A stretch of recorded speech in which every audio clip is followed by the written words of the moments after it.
رسالة استنكار ضد اللي صار مع المصور الياباني، وهي زي رسالة دعم من الشعب الأردني. الشعب الأردني اللي من وطن السلام حابين إحنا نوقف مع شعبنا الياباني وندعمه، وكلياتنا ضد الإرهاب، والله يعم السلام على المنطقة ويرجع لنا معاد السلامة.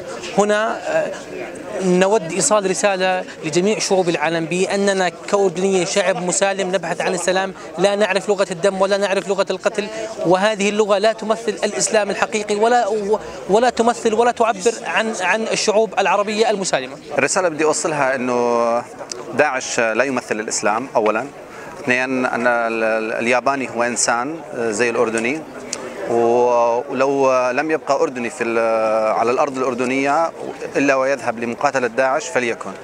يعني لن نترك هذا التنظيم الظلامي القادم من العصور البدائية أنه يسحق إنسانيتنا بهذه الطريقة. وبالتالي أنا جاي اليوم أعلن تأييدي، أعلن أنها هاي حربنا وما رح نتراجع عنها لو اندثر كل من على الأرض الأردنية في سبيل الحفاظ على سمعة الإسلام السمحة. الشعب الأردني بيكره الإرهاب.